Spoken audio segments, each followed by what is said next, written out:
మీరు అన్నారు కదా మిలిటరీ సెలక్షన్స్ కూడా వెళ్ళారు అని, అది ఎక్కడ ఊర్లో ఎవరైనా అనుకోవడం వల్ల వెళ్ళారు? అప్పుడు మేము 30 సంవత్సరాలు బ్యాక్లో అంటే చాలా మంది ఏంటంటే మిలిటరీకి వెళ్ళేటప్పుడు అంటే కొంచెం డ్రైవర్లు కానీ చదువు లేని వాళ్ళు కుకింగ్స్కి చదువు లేని తీసుకెళ్ళి బట్టలు తోటానికి తీసుకెళ్తారని అనుకుంటున్నాడు. మనం చదువు లేదు కదా అట్లా వెళ్దామని చెప్పి మిలిటరీ అక్కడ గుంటూరు దగ్గర ఎక్కడ జరుగుతుందని ఆవిడ వెళ్తే అప్పుడు డిగ్రీ దగ్గర లైన్ నుంచి మమ్మల్ని రాని వాచ్మెన్ లుంగిలు కట్టుకుని అదే అడగబోతున్నాను. లుంగిలు కట్టుకుని వెళ్ళాము. అక్కడికి వాచ్మెన్ వాడు రానిలేదు.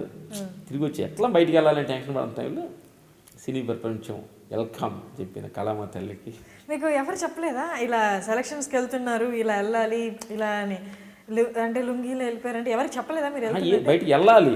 అదే అంత పెద్ద నాలెడ్జ్ అక్కడ తెలుసు. మేమే దొంగతనంగా ఇంట్లో వాళ్ళు తప్పకుండా వెళ్ళాం.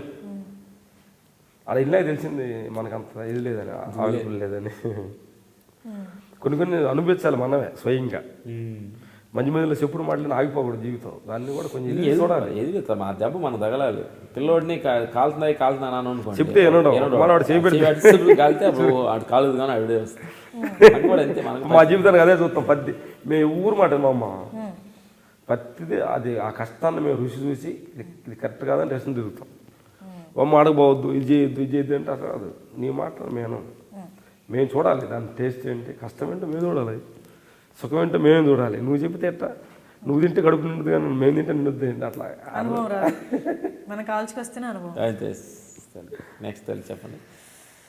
సో అక్కడ నుండి ఇక్కడికి ఈ ఫైట్స్ ఇవన్నీ చేస్తూ కొన్ని రోజులు మీ మీద కూడా మూవీ, మిమ్మల్ని లీడ్ పెట్టి మూవీ కూడా ఉంది. అది ఎలా వచ్చింది? ఆ ఛాన్స్ ఎలా వచ్చింది? అది ఛాన్స్ రాలా.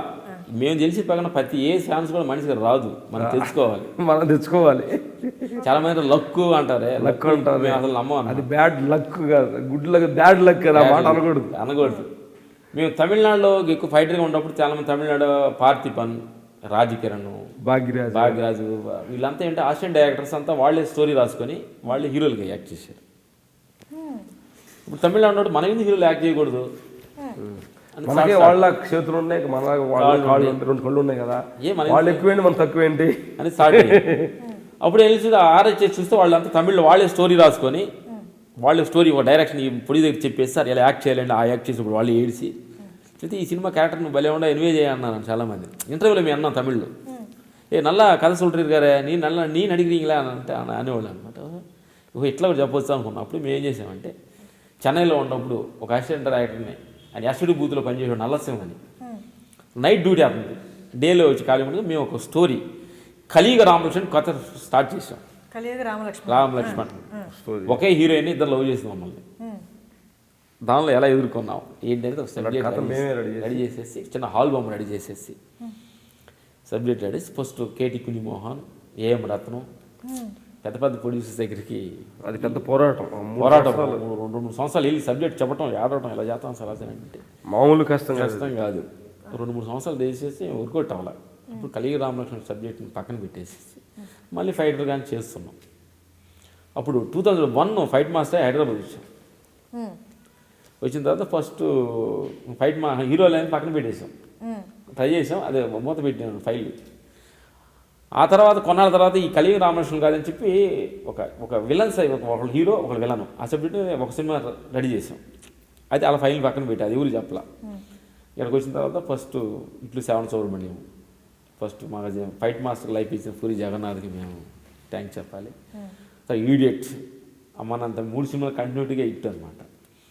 ఈ చేస్తున్న సమయంలో మేము క్షుద్ర సినిమాలో సాగర్ గారిని డైరెక్షన్ దగ్గర ఇంకో సినిమా ఫైట్ చేశాం రవితేజ గారు సార్. ఇప్పుడు ఆయన దగ్గరికి వెళ్ళిన తర్వాత మా దగ్గర ఒక సబ్జెక్ట్ ఉంది సార్ అని చెప్పండి అన్నాడు. చెప్తే మేము యాక్షన్ అవ్వడం సబ్జెక్ట్ చెప్పాం.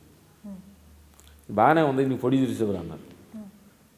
అప్పుడు మన కోరిక స్టార్ట్ అయింది కాబట్టి అది ఫినిషింగ్ కావాలి కదా. అట్లా జంజని సుబ్బారావు ప్రొడ్యూసర్స్ని డిఎస్ రావు గారిని ఒక 2 ప్రొడ్యూసర్ని రెడీ చేసి మేము 5 సినిమాలు చెప్పి అలాగే సాగర్ గారి డైరెక్షన్లో మేము యాక్షన్ అవ్వడం సబ్జెక్ట్ని హీరోగా మేము కథ ఒక హీరో ఒక విలన్గా యాక్ట్ చేసాం. కొంచెం ప్రొడ్యూసర్కి లాభం వచ్చింది. తర్వాత ఖైదీ బ్రదర్స్, తర్వాత బస్తీ మే సవాల్, తర్వాత ఒక్కడే కానీ ముగ్గురు సినిమాలు 5 సినిమాలు యాక్ట్ చేసాం. అప్పుడు అంటే మా అంతా మాకు ఆత్మ పరిశీలన అనిపోయిందండి. ఓహో దానికోసం బాగా తప్పించాం కాబట్టి అప్పుడు అర్థం ఎందుకు దీన్ని ఎందుకోసం తప్పించాము, ఎందుకు ఏమొచ్చింది దీనిలో రాలేదే అప్పుడు అనుకున్నాను, ఓహో ఇకపైన మన ఆంధ్రప్రదేశ్ మనుషులు ఇబ్బంది పెట్టకూడదు, మన యాక్టింగ్ చూసి వాళ్ళు ఇబ్బంది పడుతున్నారు అని డిసైడ్ చేసుకొని యాక్టింగ్ మేమంతా రిలీజ్ అయ్యాం. స్టాప్ అయిపోయింది. దానికి అర్హతలు కాదు అనేది మాకు తెలిసిపోయింది. అంటే కోరిక వల్ల కోరిక ఉన్నప్పుడు భగవంతుడు ఏంటంటే పిల్లడు ఆశపడాడని చెప్పి ఒక రాయి చేశాడు, కానీ అది కరెక్ట్ కాదు మాకు అని తెలిసిపో మా సత్యం. ఫైట్ మాస్టర్ కరెక్ట్ అని ఆధారం తెలుసుకొని దీనికి ఫైట్ మాస్టర్ ట్రావెల్ చేశాం అనమాట. ఇంకోటి ఏంటంటే నాకు తెలిసి సత్యం ఏంటంటే మనం ఏ కష్టపడినా కానీ అది మనకి చేయిస్తుంది అనేది అర్థమైంది. బట్ టోటల్ కష్టపడాలమ్మా. కష్టం అనేది మనిషి రెండు రకాలు కష్టపడాలి. మనిషి దేహపూర్వమైన కష్టపడాలి, రెండోది ఆత్మపూర్వమైన కష్టపడాలి. మైండ్ నువ్వు తప్పు చేయలేదు, ఒక మనిషి నువ్వు తప్పు చేశాడు ఎదవా అని తిట్టాడు అనుకోండి, అది తప్పు అక్కడ చేయలేదు. నేను తప్పు చేయలేదు, నన్ను ఎందుకు తిట్టారా అని అతను చట్టుపట్టుకున్నావా, అప్పుడు ఆత్మ నలిగే పరిస్థితి లేదు, అంటే పోటాపోటీ అయిపోయింది. నీ లాభాన్ని ఓడిపోయినట్టు తిట్టిన దాన్ని అలాగ గుట్టగా మింగి నీ తప్పులు చేయలేదని తెలిసినా కానీ దాన్ని ఓన్ చేసుకుంటే నిజమైన ఫలను పొందినట్టు.